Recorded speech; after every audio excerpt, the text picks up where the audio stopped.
Oh, hi again. Doug Bernard here with your daily download, and only T-minus a few days until the big day here in Washington. Of course, we're talking about the inauguration of President-elect Barack Obama. Well, you know, seeing as we are so close here at VOA to where a lot of the action is going to be happening down in the Capitol, we thought, my photojournalist and I, Lisa Vora, that today we would go down outside into the wintry D.C. weather and to give you a bit of a preview of what you'll be seeing on Inauguration Day. So let's go.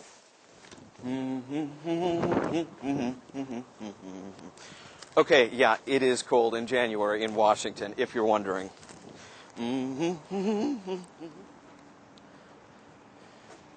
Okay, scenic and all that, but there are some slight additions to the Capitol grounds. In fact, all of Washington, D.C., most noticeable among them, both to the eyes and to the nose, 5,000 porta potties.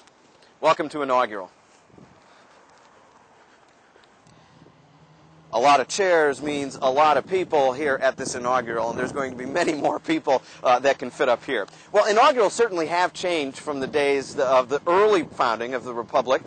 Thinking back to Thomas Jefferson, our third president, what was his inaugural like? Well, he was the first one to actually take the oath of office at the old Capitol building. That's the north part of that building right there. What was his day? Well, he strolled from his boarding house on Capitol Hill, went down to Congress, delivered the oath of office, strolled back to the boarding house, and had dinner with a few friends. Well, you know, inaugural is considerably more complicated than in Jefferson's day, although interestingly, the Constitution has very little to say about what actually has to happen. First off, Congress is in charge. That's why most inaugurals take place up at the Capitol building. Secondly, it has to happen on January 20th, regardless of the cold, and exactly at noon. It's at noon that those big oak doors will swing open and out will come the president and vice president-elect. And the third thing, of course, is that oath of office, those 35 words that magically transform a person from being president-elect to president of the United States.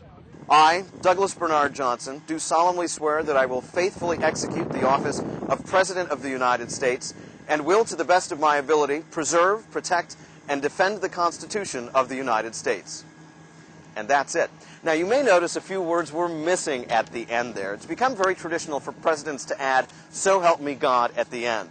The Constitution doesn't say anything about God, but presidents get to do a little bit of what they want to do anyway. As much as inaugurals are. Now, inaugurals, as I say, very little is spelled out, but there's a lot of traditions that have developed over the years. One of those traditions is after the speeches, after the oaths of office, there will be a Capitol luncheon for all the new congressional leaders and the president up there, a very fine luncheon in some very fine dining rooms, and then begins the inaugural parade where the president will travel from Congress symbolically down Pennsylvania Avenue, the avenue that connects Congress to the White House. Oh, one more quick thing before we actually go to Pennsylvania Avenue. Now, you can see here there's a lot of seating, about enough for 4,000 people on the Capitol grounds. That's not going to begin to cover how many people are expected to be here. In fact, if you take a look down the Capitol Mall here, all the way down to the Washington Monument, at least a mile away, they're expecting crowds to fill the entire mall down to the monument and beyond. So there's going to be a lot of people here to see this inauguration.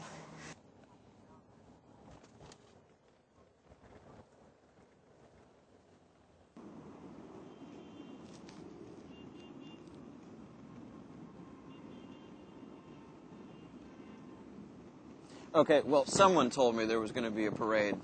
Actually, no, there is. The inaugural parade on Pennsylvania Avenue, an unofficial tradition going back to 1809 and the inauguration of President and Mrs. Madison, who knew how to throw a party.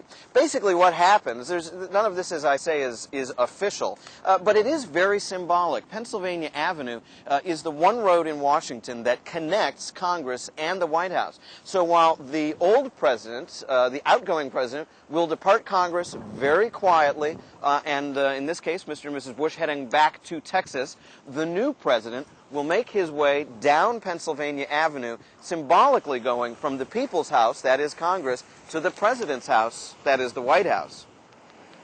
Whew, cold.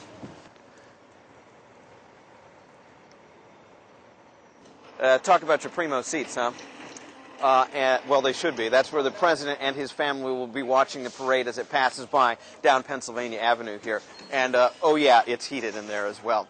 Well, this is actually the spot marking the beginning and the end in some ways. It marks the end of the inaugural parade.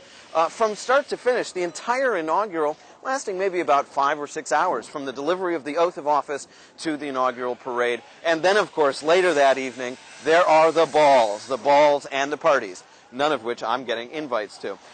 But it is also, of course, more importantly, the beginning of a new administration, the Obama administration, and, of course, ending up here at the White House, the home for President Obama, for the next 4 years. Now, do remember to stop by the download on Inauguration Day. We're going to bring you complete highlights coverage of all that happens after this little bit of a walkthrough. You'll want to see what actually happens, I think. And also do stop by our website, voanews.com, for complete coverage around the day, 24 hours a day. Well, that is your download. Thanks so much for taking a chilly stroll down Pennsylvania Avenue with us. We'll see you again real soon.